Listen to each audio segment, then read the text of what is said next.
Fabiano Caruana. We're finishing with the best game of the day. This was truly the most shocking though.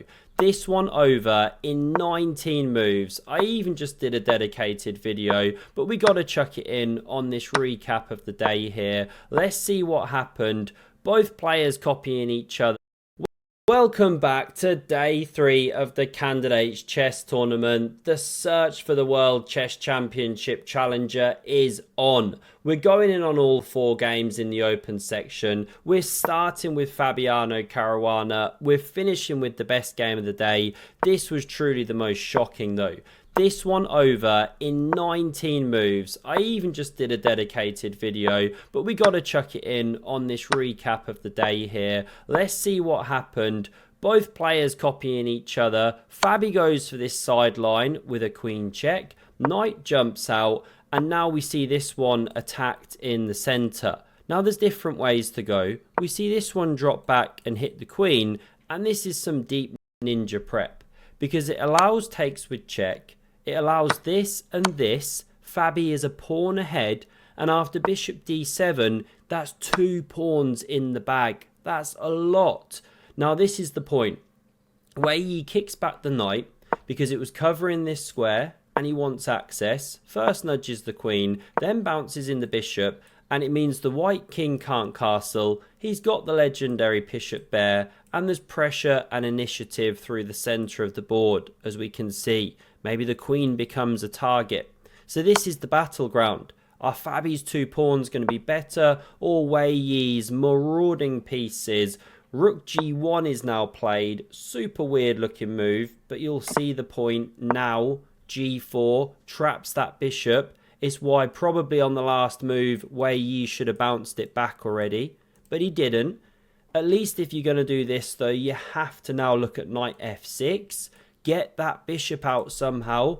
But rook c5 played. Queen drops back, and a catastrophic blunder. Wei Yi plays the move. Knight e5. And it loses spectacularly to knight takes.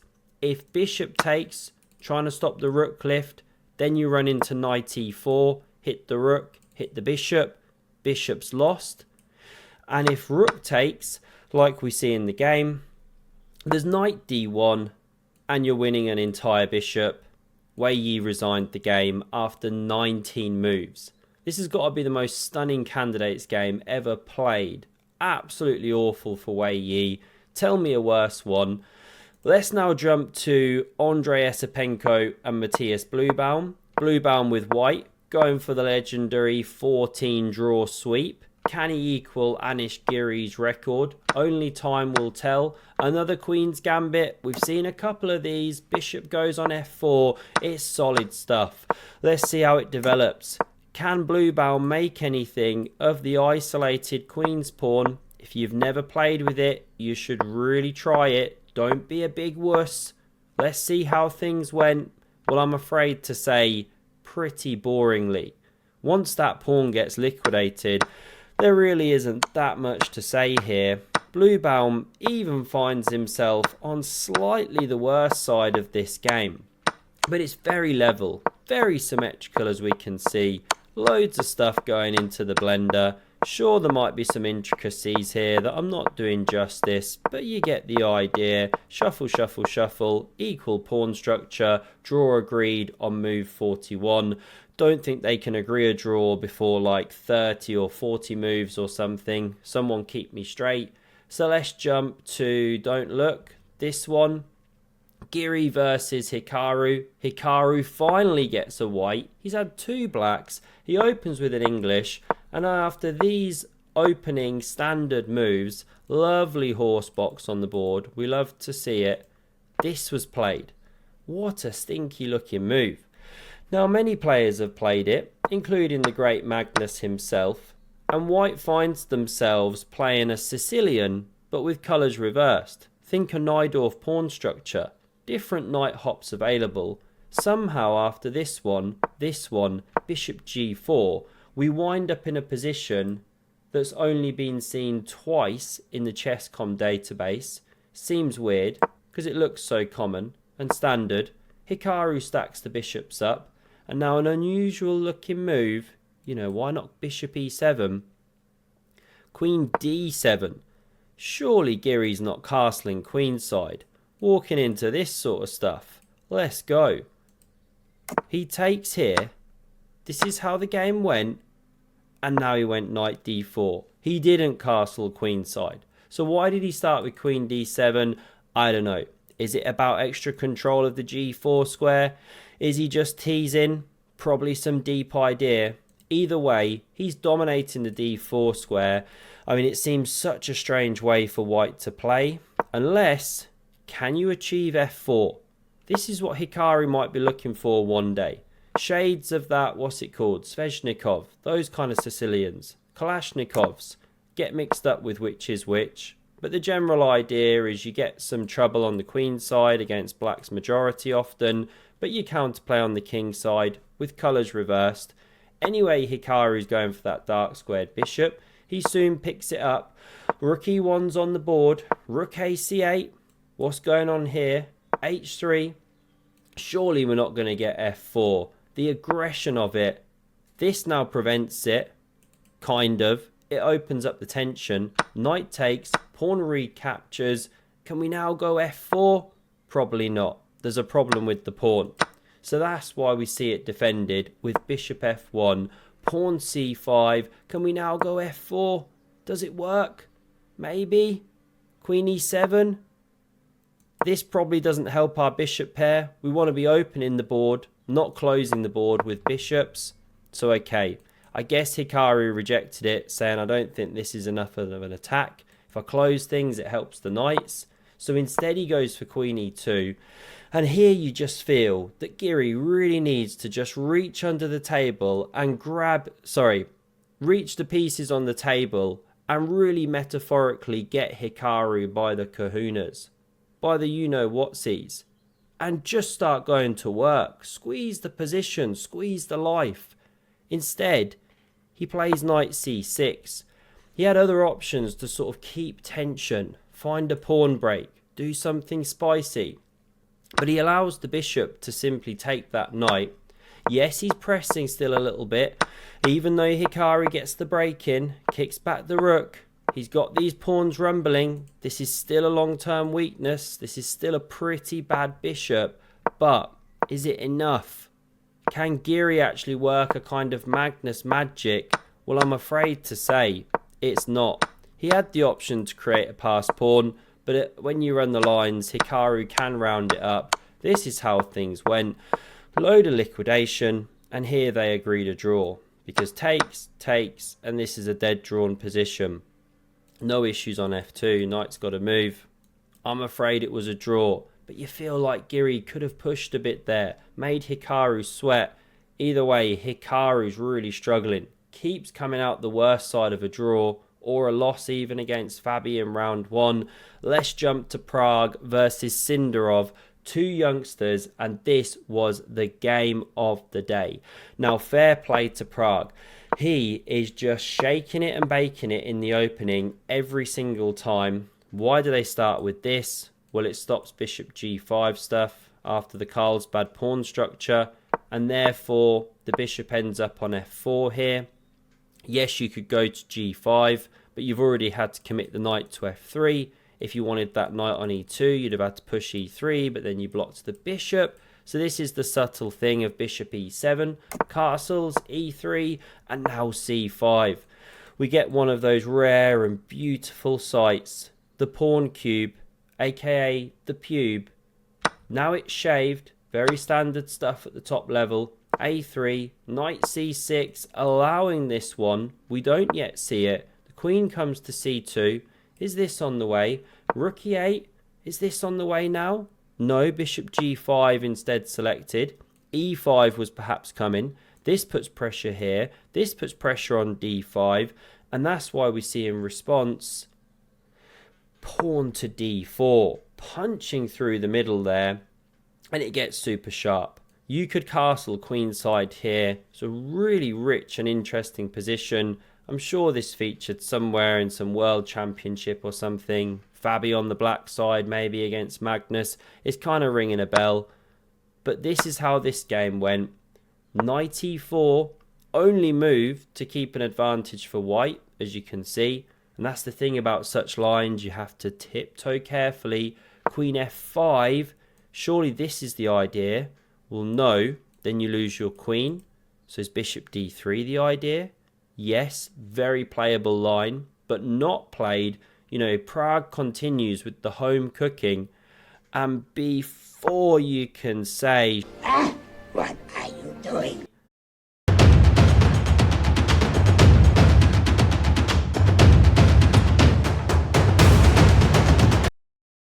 he pushes that pawn and it gets incredibly crazy. Because Sindarov now plays knight takes on b4. Now he didn't have to do that. He could have retreated the bishop. But I love that he just calls Prague's bluff and is like, fine, I don't care if you've had this at home on your computer and you know what's going on here. I'm going to take the 2 pawns for the piece and a check. In the English Chess League, they say that's always enough for a piece. If you get 2 pawns and a check, you're good. And he's saying, what you got? Now, best is apparently to recapture. Instead, we see bishop d3. Super crazy lines here. You know, x-raying the queen. This could be a jump and a discovery. So queen g6 is played. Now knight d6 not working because g2 collapses. The rook's attacked. The knight's attacked with check. You can't allow that. So that's why we see f takes on e3. You laterally open the queen's defense on the pawn, as well as winning one back here. And now it is important that you deal with this x-ray threat on the queen, and that's why pawn f5's played. Also picks up time against the knight. And it's one of those positions where time is critical. The tempos, every move, you have to fight for it. Bishop c5 hits a pawn. Now actually the best way to go is either defending the pawn with king e2 or rook e1, or pushing e4. How can we possibly go down all these rabbit holes? It's too rich of a position. There's so much going on. We'll stick with what was played, which is queen c3. Now, what is the idea of such a move? Well, queen f6 is a threat in some positions, scything down this diagonal towards this rook. Also, it looks like you're going for this big control of the e5 square. You couldn't jump a knight there immediately, by the way, or queen f6 was a big problem. If queen c3, bishop d6, there are pins on the queen here. It's unprotected.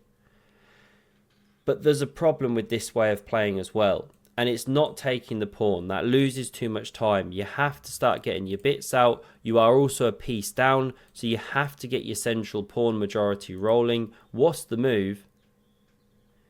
e5. Excellent from Sindarov. A move that looks impossible. Can we not take? Well, no, it's the same themes I just mentioned. That one's about to drop, and you can't move it away, or your queen drops behind it. It's unprotected. There's nothing here. Black wins. So with the pawn being untouchable, e4 being a threat, what do? Prague drops back with the bishop. Does also happen to defend the pawn, but it was more to protect against e4. That move comes anyway. You're begging to go knight d4, the most natural square in the world, but then you run into f4, undermining the protection. Takes. Rook d8. Knight e2. But then you intensify the pressure like this. Where to go, what to do. Bishop takes, hits the queen. Obviously you're distracting things. It's really horrible for Pragnananda. He can't go there. So he drops back to d2. The rook pins that one. King c1 running away, of course. And now another excellent move. Queen g5. Not only pressuring the pawn, but after Chewbacca's favourite move, the Wookiee one, covering, there's this beautiful queen e7. So it went bounce, bounce. And once you've bounced to there, you're onto the dark squares. And you're threatening bishop b4. And then the queen moves and you win a knight on d2. Sindarov is on fire. So rook e2 covered, bishop b4, queen b2. Prague's just scrambling, responding to the threats. All his pieces are in jail. Would you look at that? Knight b3 is incredibly natural. It was the attacked piece, and it heads for promised lands. Now we see this rook lift. Again, top engine move, basically. I mean, okay, it's also saying bishop d7, a4, g6. This is the thing. There's a plethora of choices for black to improve the position. This is still a nice one. Who knows if you double one day. In the game, we saw knight d4. You could play g6, preferred of the engine. Obviously, who doesn't love a connect 4? But this was selected instead, defending along with the bishop and also pressuring here, pressuring here. Sindarov's such a tactical player. You know, the pawn's pinned. If the queen ever moves, you lose a knight. So the king runs away. h5, king a2, h4, knight f1. I mean, who wants to be on the white side of this? Who wants the extra piece? Now we see bishop d7. Finally, Sindarov gets his bits out. Rook d1 enters the game, and this one just switches over. Lovely little switch of position, bishop and rook. This one didn't enter the game until move 30, but it does so with great effect now. Knight d2 looks to re-enter. Don't take that one, by the way, thinking, okay, I'll take, then I'll win the pawn because I removed the defender. No, white doesn't even recapture. White does this, and suddenly everything's changed. White's now winning. Black's in a world of pain. King's exposed. Queen's offside. This is how quick chess can change, of course.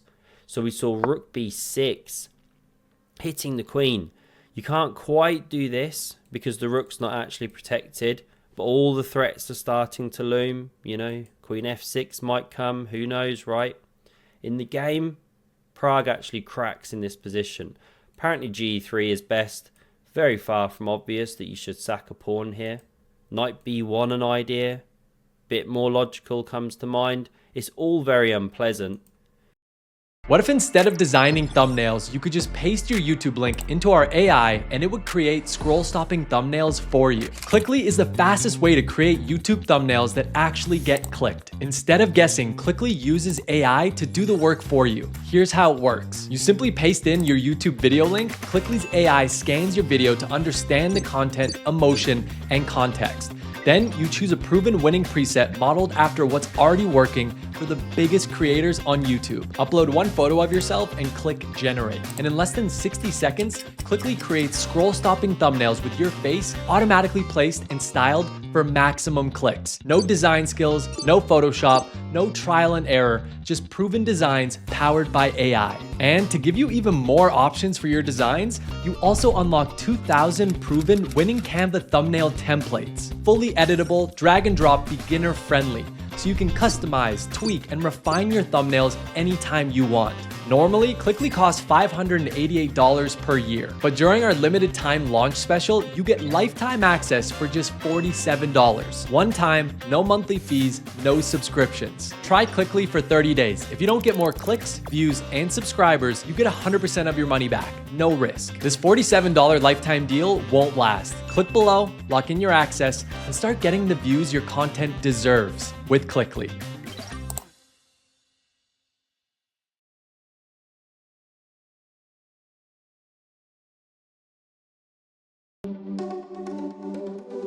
GoDaddy has the perfect hosting plan for any website. From low-cost shared hosting to your own virtual server. Every plan comes with a 99.9% uptime guarantee along with a free domain name and award-winning support. No wonder we're the world's #1 web host. Unlock your online potential today with GoDaddy.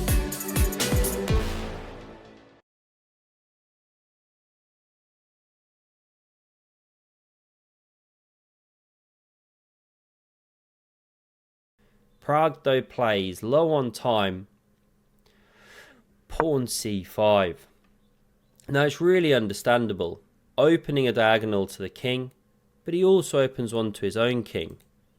Watch how that comes back. You could play bishop c5 here and cover the rook. Instead we see this one lift into the game. The best move now is knight c4. I think because if takes some pin stuff, I guess. Yeah, okay, fine. But not played. We see check. You can't go bishop e6 Square is covered. Excuse me. So the king sidesteps, and now Prague makes this catastrophic blunder. It truly is a very hard position. One of the top moves is even just given a knight. Rook b1 an idea, king b1. Who the heck plays king b1 and steps into that? In the game, we saw queen f7. It hits the bishop, very nice, but it allows a killer tactic. Sorry, I'm dying over here. See if you can find this incredible move.